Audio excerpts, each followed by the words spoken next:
Hi there, guys. I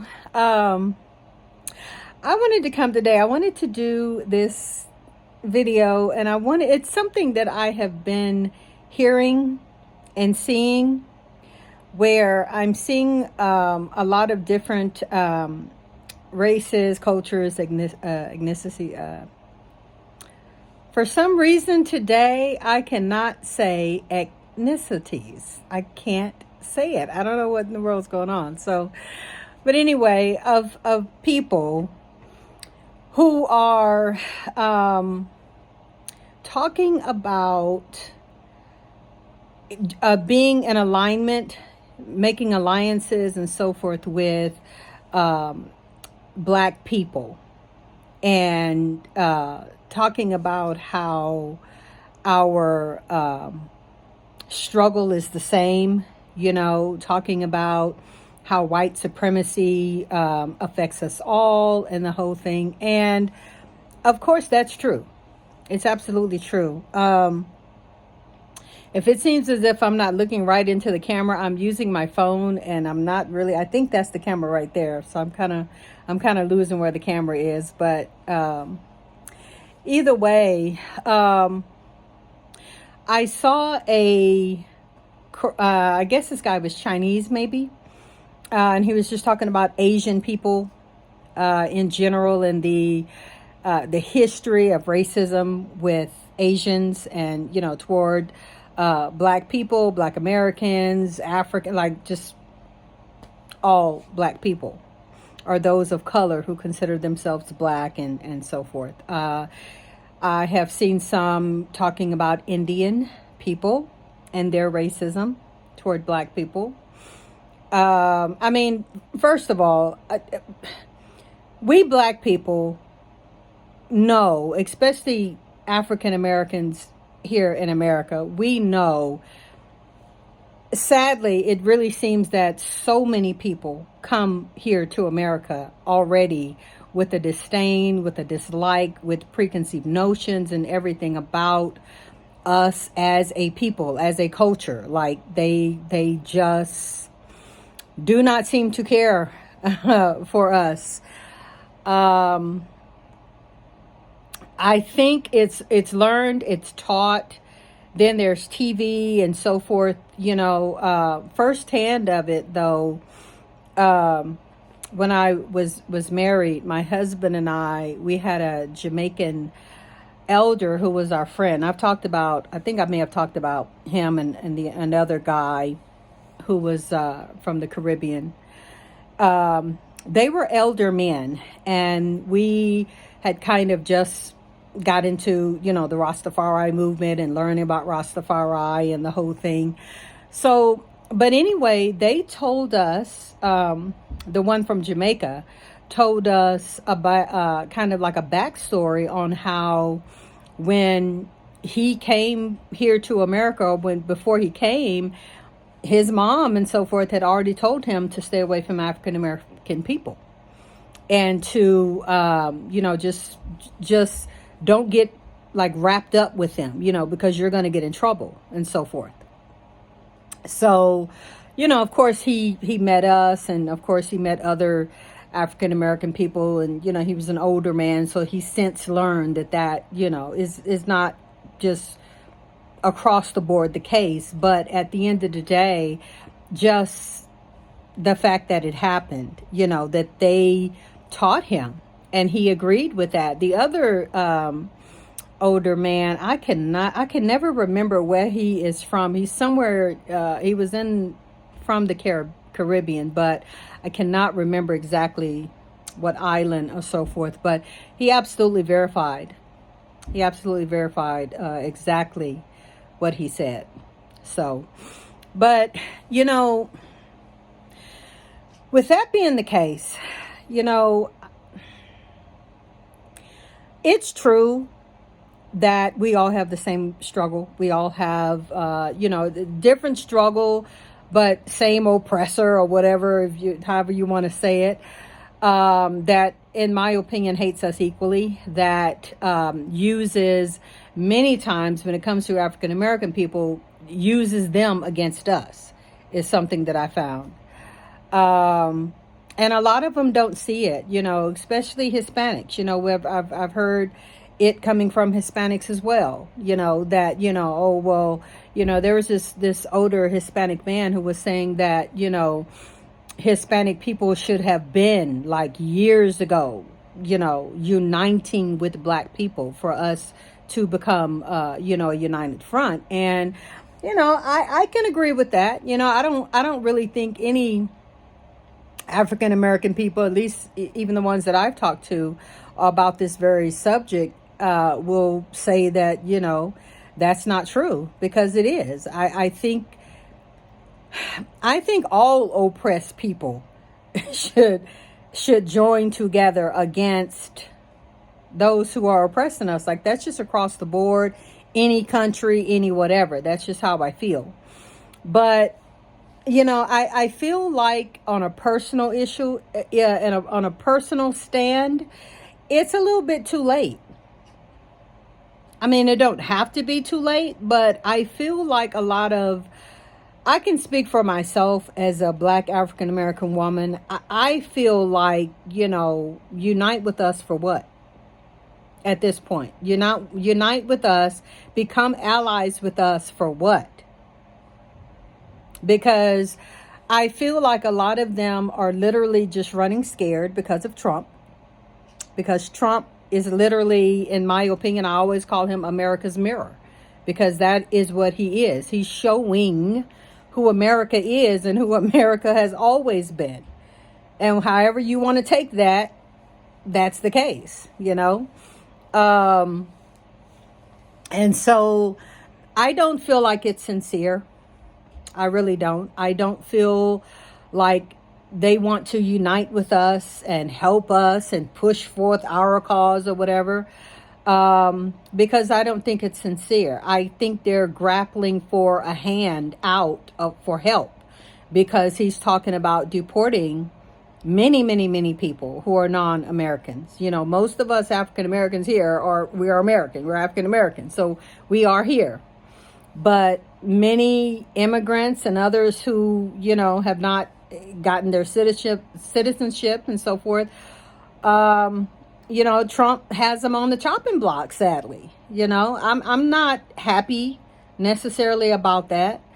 And even some who may be American may get caught up in that, and it's sad, because many of them contribute to the economy. Many of them have homes and jobs and businesses and families, and they've been here, but at the same time,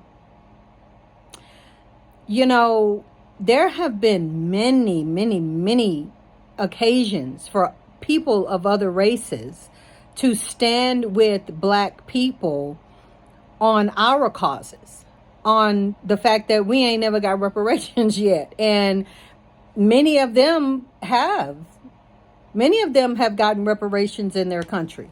We as black people, we're still fighting for that. And the way America is standing on business of not giving it to us, I don't know if we ever will. I don't know what kind of fight we gotta do or have in order to get that accomplished. And that's really still only one part. Them giving us money, throwing money at us, is not going to fix all of the years of oppression and, things that we have been literally shut out of in this country. But I just wanted to say also, I think about us in the black community, especially where the Asians, Chinese, Koreans, so forth, and a lot of the Arabs and so forth that are in the hood, you know what I'm saying, with their gas stations, their hair shops, their little grocery stores and so forth. They've been there forever. They've been there forever in the neighborhoods with us. And it always behooved me, though, when we're marching for something, or when a black man or so forth gets, black man, black woman, whoever, gets, shot down or something, and there's some big protest or whatever. I don't see these people ever out there marching with us. I never do. Their stores are boarded up. Their stores are locked up with the whole big old burglar bar gate and all that stuff in front of their businesses. And they're usually outside of the community where they actually do live. Because that's the other thing. They don't live with us. They live out there with the white folks. Like, that's where they live. They don't live. They come and do business in black neighborhoods, and they get black dollars. Constantly, they get black dollars. But when there's a cause, when there's an issue, they close up shop and they leave until it's all over, and then they come back and they open up their stuff and they keep getting our money. So I don't see solidarity with that. I don't see solidarity with that. I don't see them wanting to unite with us. Again, like I said, I think this is about Trump and this mass deportation, whatever. Maybe they're just running scared or whatever. And I can't even also say just broadly across the board that none of them, you know what I'm saying? I'm not saying that. I can't say that. But they unite with themselves on everything else. So they stick together and they unite on every other thing and front and whatever else politically and everything. But somehow when it comes to us and black people and black causes, they're divided. Oh, well, you know, some do, some don't. I think, honestly, what I feel like is the majority of them don't. I don't feel like they have a solidarity with us. And I don't think we as black people need to be trying to start making allegiances and alliances with them until they do something to start really proving that they really are with us. Like I said, joining in the marches and the protests. I mean, write to Congress for like speak out for our reparations. You know what I'm saying? Stop oppressing us like they oppress us. Like that is a huge thing. That is a huge thing. Where they oppress us just like white folks oppress us. And so I'm going to end the video there. You guys can let me know what you think. I don't see the solidarity. I really don't. I don't think that black people need to extend a hand. I think everybody else needs to show us where they're coming from. Show us that you really are with us. Because I'm just going to be honest. I'm a middle-aged black woman. I've been, all across the South and so forth. Now I'm kind of in the Midwest right now. I don't see it. I don't see the solidarity. I don't see a change. I see a lot of competition. They will compete with us.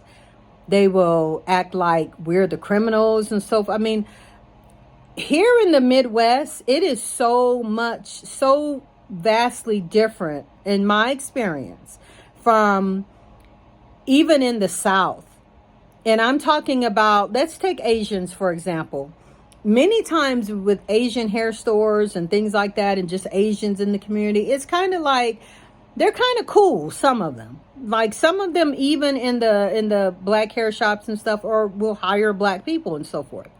But here, it's a whole different kind of Chinese people that I really, at this point, I stay away from them, stay out of their stores and everything, because I came here, went to a hair store up here, and I went to this place more than one time.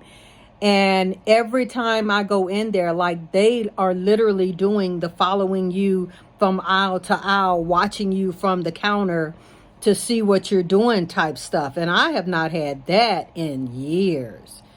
Like that is insane to me, where they are literally nasty, mean, rude, ugly, to where they are letting you know they don't want your business. Like it's a group of not Koreans, I apologize. This group of Asians here, maybe it's just my city, but like I say, I'm in the Midwest, and they are a whole different breed from in the South. Like I've never been treated like that by Asians in the South. Just ain't never had it, Had some confrontation with a couple of Indian men who were driving Uber and Lyft were just nasty, mean, ugly, overtly mean, dropped me off a whole block from my job in the dark. Like it's just, and he was literally trying to start an argument with me. It was the weirdest. It's just weird. But as I say, y'all, I just, let me know what you think. Do you think that black people need to extend the olive branch and, allow these other races and cultures to unite with us? Do you think they're serious about uniting with us? And how are we going to help them? Like what? Because we still being oppressed. So how are we going to help them? Like, what do you think what kind of help do you think they are asking for? Alliance that they're asking for? I really think we black people are going to get the short end of the stick, if we even do. So you guys, thank you so much for listening. Thank you for watching. Please hit the like button. Please hit the subscribe button. Please hit all notifications so that you know when I upload new videos. Thank you for listening. Thank you for watching. Until the next video. See you next time.